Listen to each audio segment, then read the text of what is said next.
პეტრე ჩაიკოვსკის მაკნატუნა ალბათ ყველაზე ცნობილი კლასიკური საშობაო მუსიკალური ნაწარმოებია. კომპოზიტორმა ხსენებული საბალეტო ნაწარმოები დაწერა ერნესტ თეოდორ ამადეუს ჰოფმანის ზღაპრის მიხედვით, სახელწოდებით მაკნატუნა და თაგვების მეფე.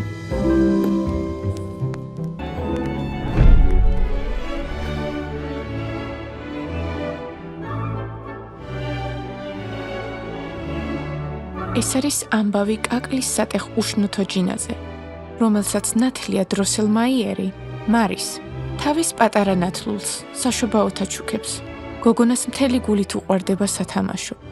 ღამით მარი თოჯინას თაგვების მეფის დამარცხებაში ეხმარება, რის შედეგადაც მაკნატუნას ჯადო მოეხსნება და ის მომხიბვლელ უფლისწულად გადაიქცევა. მაკნატუნას, როგორც ბალეტის ისტორია, მე-19 საუკუნის ბოლოდან იწყება. 1890 წელს ცნობილმა რუსმა კომპოზიტორმა პეტრე ჩაიკოვსკიმ მიიღო შეკვეთა რუსეთის საიმპერატორო თეატრისგან. შეიქმნა ერთმოქმედებიანი ოპერა და ორმოქმედებიანი ბალეტი. ბალეტისათვის კომპოზიტორმა გამოიყენა არა ჰოფმანის ორიგინალი ზღაპრის ვერსია, არამედ დიუმას მიერ შესრულებული თარგმანი, რომელსაც უბრალოდ მაკნატუნას ამბავი ეწოდება.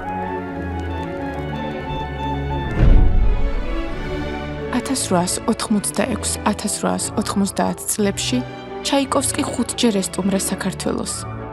მის საუკეთესო ნამუშევართაგან ზოგიერთი თბილისის ოპერისა და ბალეტის თეატრში დაიდგა კომპოზიტორის სიცოცხლეშივე. კომპოზიტორი ასევე უსმენდა და იწერდა ქართულ ხალხურ სიმღერებს. მეგრულმა იავნანამ იმდენად დიდი შთაბეჭდილება მოახდინა მასზე, რომ ეს მელოდია მაკნატუნაში გამოიყენა. ბალეტის ერთ-ერთი ნაწილის არაბული ცეკვისთვის კომპოზიტორმა მუსიკა სწორედ მეგრული ნანას მოტივებზე დაწერა.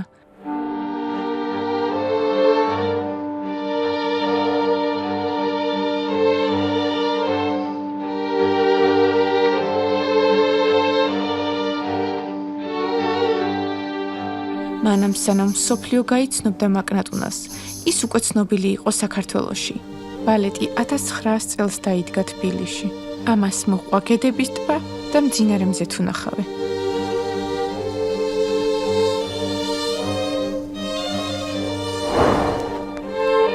მაკნატუნა გახლდათ ჩაიკოვსკის მესამე და უკანასკნელი ბალეტი. დღეს იგი ალბათ ყველაზე პოპულარული ბალეტია მსოფლიოში, თუმცა მის შექმნას უამრავი სირთულე ახლდა თან. არც პრემიერა ყოფილა წარმატებული. თავად კომპოზიტორიც ვერ მოესწრო ბალეტის წარმატებას. ბალეტ მაკნატუნას ისტორიაში შეიძლება ითქვას ახალი ეპოქა დაიწყო მაშინ, როდესაც 1954 წელს ნიუ-იორკის სითი ბალეტის სცენაზე მაყურებელმა იხილა ჯორჯ ბალანჩინის მიერ გადამუშავებული ბალეტი მაკნატუნა. ამ წარმოდგენამ ბალეტი ყოველწლიურ საშობაო კლასიკად აქცია. თავად ბალანჩინიმ 1919 წელს 15 წლის ასაკში იცეკვა მაკნატუნა, უფლისწულის პარტია. ამერიკაში მოღვაწეობის განმავლობაში ჯორჯ ბალანჩინიმ 100-ზე მეტი საბალეტო სპექტაკლი დადგა. მათ შორის ყველაზე დიდი წარმატება ჩაიკოვსკის მაკნატუნას ხვდა წილად. შობის დღესასწაულისთვის ბალეტის დადგმის ტრადიცია დაამკვიდრა ჯორჯ ბალანჩინიმ, როცა 1950 წელს ნიუ-იორკში დადგა იგი. ქორეოგრაფები და ცეკვის ექსპერტები აღნიშნავდნენ, რომ ჯორჯ ბალანჩინიმ ჩაიკოვსკის ნაწარმოებს ქართული ელემენტები დაამატა და ბალეტი სუფთა ნაციონალური მოძრაობებით გაამდიდრა, რაც უპრეცედენტო მოვლენაა საბალეტო ისტორიაში. დღეს მაკნატუნას ძალიან ხშირად იხილავთ სხვადასხვა ქვეყნის თეატრების სცენაზე. იქიდან გამომდინარე, რომ ბალეტის პირველი მოქმედება საშობაო წვეულებისას ხდება, იგი სწორედ შობის სეზონზე იდგმება და ყოველ წელს საშობაოდ გვესმის ცნობილი მელოდიები მაკნატუნადან, ტრეპაკი, ყვავილების ვალსი, ქლიავის ფერიის ცეკვა, არაბული ცეკვა და სხვა.